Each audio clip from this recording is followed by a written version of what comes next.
course, they've gone 2-5 now about Earl of the Cotswolds. He's repelled that challenge from the hollow chap in the market, now at 8-1, and it's 9-1 bar those. The sun is shining on what looks like a beautiful December day at Carlisle. It's time to go up to the commentary box, and a very good afternoon to Darren Owen. Good afternoon, Mark. Yes, welcome to a glorious still scene here at Carlisle. Certainly totally different to the last 24 hours. Runners and about to line up. Just to note then, I'm sure you're aware they're racing on the new hurdles track. That's the sharp of the two courses. They're lining up for race one.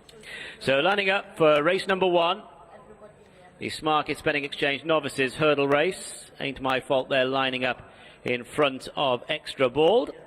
And they're off. The Smarket Spending Exchange Novices Hurdle. They're going towards the first of 8 flights, and Ain't My Fault's Extra Bald and Lord Springfield are the first few away as they step over the first hurdle. Pulling very hard at the back end of the field is the hollow chap. So flight number one conquered. Ain't My Fault is in front. Extra Bald in second spot. Lord Springfield and Earl of the Cotswolds, they follow as they make the run down the side of the course. Early stages of the race, and heading now towards the turn-in. 2 hurdles to jump on the rise towards the enclosures. And then held up to the inside is Geordie Land Gangster. That one in the purple jacket. Chosen Flame and Amber Rose follow. Near Kettering is near last, and the hollow chap is last. So about to turn in, and it is Ain't My Fault the leader by a couple of lengths to Extra Bald in second. 2 lengths further back is Lord Springfield with Earl of the Cotswolds to the outside. Back in midfield, Geordie Land Gangster holds that inside berth in the purple and white, near Kettering, rather novicey to the outside of Chosen Flame there. Amber Rose is still towards the back, and the hollow chap the back marker. So running between the 2 hurdles in the straight, and it is Ain't My Fault that has the 3-length lead over Extra Bald as they come to this one. Big jump as well from the pace setter. The others jumping it now, they're all to the other side, so it is Ain't My Fault now extending the lead fractionally to about 4 lengths from Extra Bald second, Lord Springfield and Earl of the Cotswolds. Earl of the Cotswolds now moving ahead of Lord Springfield as they come up towards the enclosures. They're chased by Chosen Flame in mid-division, along with Geordie Land Gangster. To the outside is Near Kettering, predominantly red jacket. Amber Rose is in behind, and last of all, the hollow chap.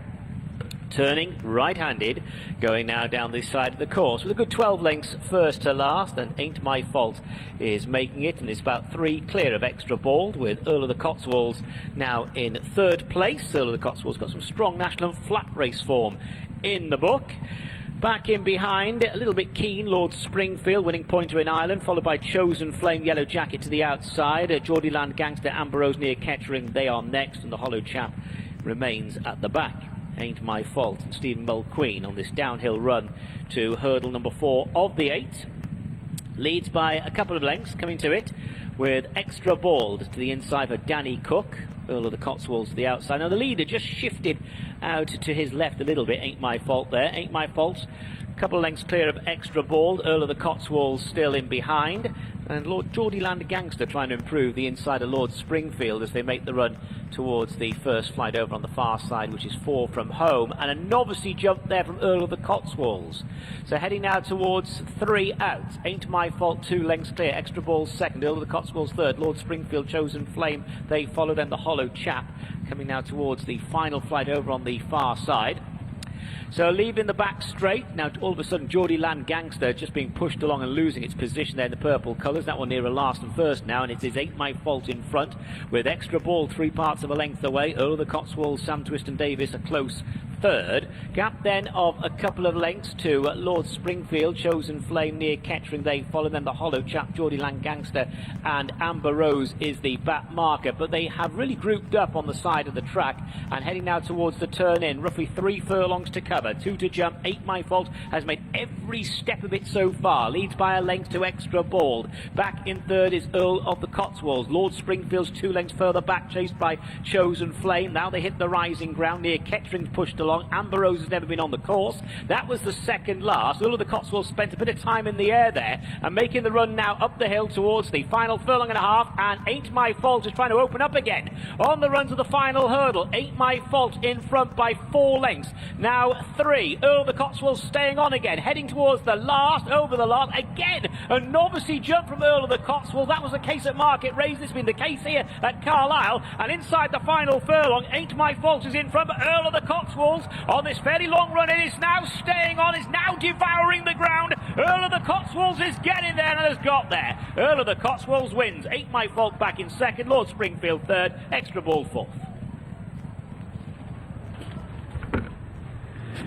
Well, it's not quite Istabrack over a hurdle, is he, Earl of the Cotswolds? He jumped that last like a Puissance horse, 2 to 5 favourite, but goodness me, he made hard work of it. He spent half his time in the air, didn't he? But once he got on the flat, his class shone through, and Sam Twiston-Davies continues his good run. Earl of the Cotswolds, the winner. Ain't My Fault was dropping in trip with the tongue tie fitted, ridden positively because he was dropping in trip, made use of his stamina on this rain-softened ground, and yet he was still reined in, wasn't he, this Irish point winner? The winner set the standard in the race, a 115 Racing Post rating, but he did jump novice at times, and he jumped big as well. He's clearly a stayer and a chaser of the future. He's crying out for a fence, he really is. Ain't My Fault has run with tremendous credit. Lord Springfield travelled really well in the race. He was pulled to the outside.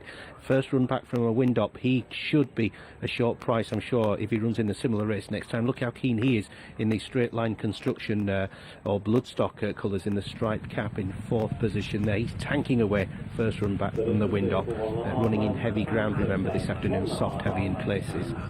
So let's take a look at them from halfway then. Ain't My Fault, like I say, he set out to make the running. Towards the back of the field, you've got one of Rose Dobbins' 3 runners there. The hollow chap, by the way, he'd made errors, but Geordie Lang Gangster, he is owned by Rosie's sisters and looks a long-term prospect. He's one for handicaps and needing further as well. As for the winner, he's on the left of shot as we look at them there in 3rd position, and watch how he jumps this flight of hurdles as well. He gives plenty of daylight to that one, in addition to the later races as well. Geordie Lang Gangster was in behind the pace. Like I say, he's more of a long-term prospect, but the one that catches the eye, second from the right, travelling really well. First run back from a wind up. He dived at that a little bit and out to his left. That is called Lord Springfield, who was disappointing at Ayr last time out. He's finished 3rd behind 2 fair horses here. He's won an Irish point, and Brian Hughes' mount will surely progress because he's only, remember, 5 years of age. But 2 to 5 favourite.